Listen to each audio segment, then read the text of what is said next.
subscribe.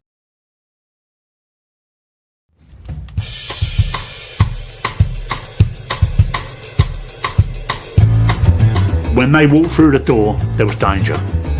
The Krays were a new breed. I see Reggie and Ronnie beat the man to pulp until he couldn't stand up. They had a talent for two things, and that was violence and publicity. Well, in all clubs you get an occasional drunk, you know, and sometimes have to be slung out. They wanted to be bigger than just, if you like, East End gangsters. They are as much part of the 60s as any of the other famous people.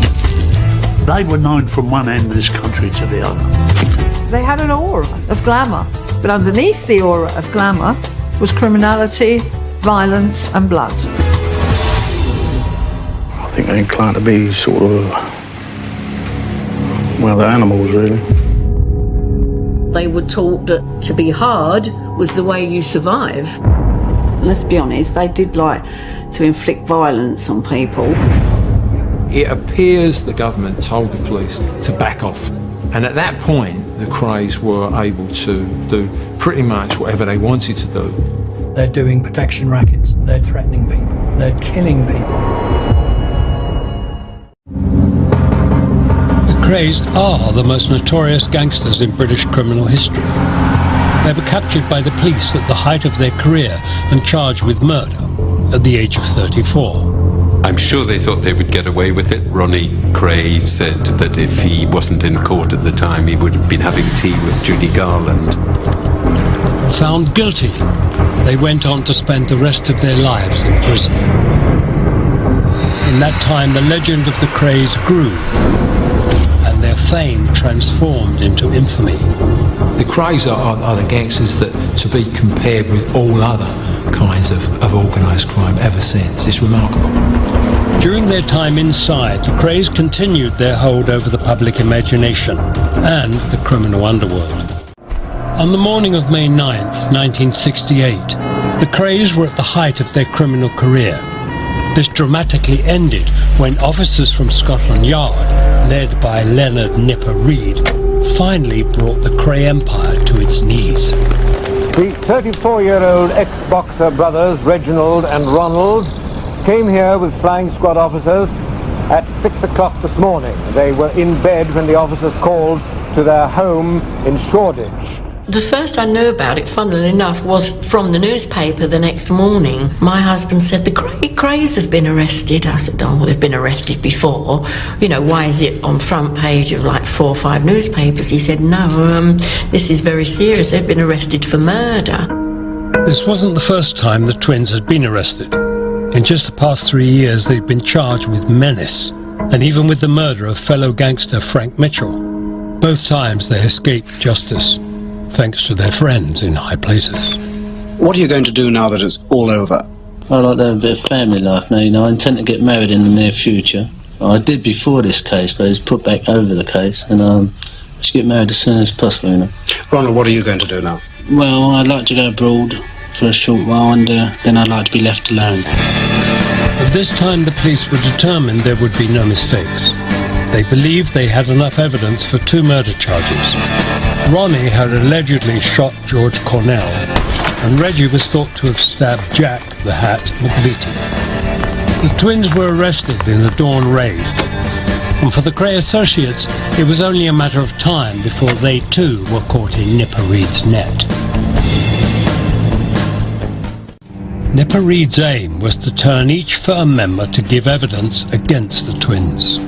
After 9 months on remand, the Kray twins and 8 of their associates, including their brother Charlie, went on trial for the murders of George Cornell and Jack McVitie.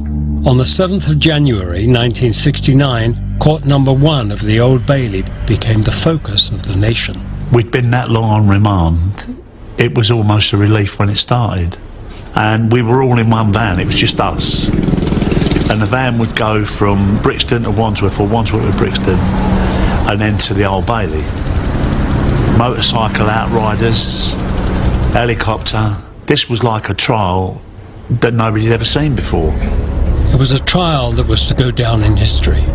As well as the furore surrounding the capture of the Krays, an unusual legal step was taken too. Instead of the two murders being tried separately, the charges were put together, which meant court number 1 had 10 defendants in the dock. They have wide interests in the theatre and in entertainment, and they're well known for their fundraising work for charity. Up to a few years ago, they were well-known West End theatre first-nighters and hosts to some of the newer big names in show business. It was a great stage for them. The one thing that people I think underestimate about both Ron and Reg Kray was they were geniuses at public relations. They were good at presenting themselves in court as gangsters. It's what they were, and they were proud of it. As they came up, I thought, oh my God, you are still thinking you're on show, which they always like to be. You're still playing to an audience. Hey, look at me. You know, we might be in the Old Bailey, but we're going to get off this. The trial focused on 2 murders of known villains.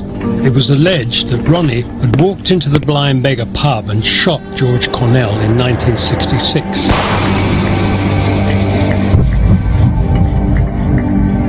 And that Reggie had stabbed Jack McVitie to death 1 year later in 1967. It was the chaotic murder of Jack the Hat that gave the police the opportunity to start compiling evidence against the twins.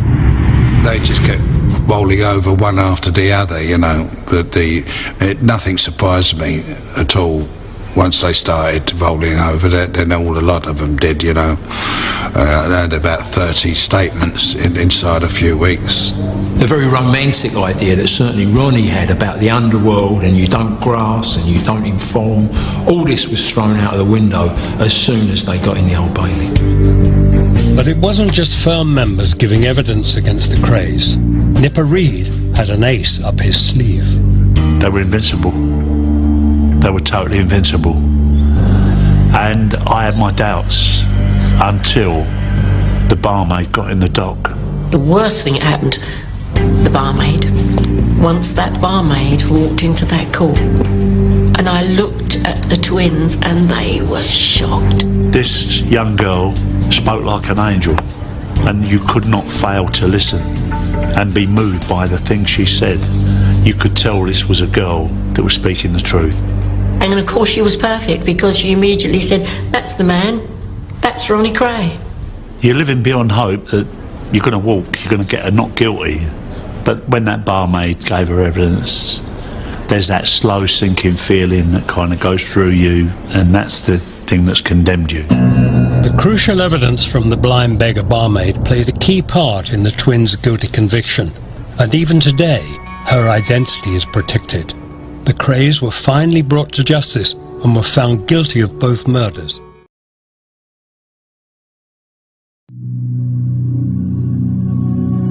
Thank you for watching. If you enjoyed the video, please join our Facebook group.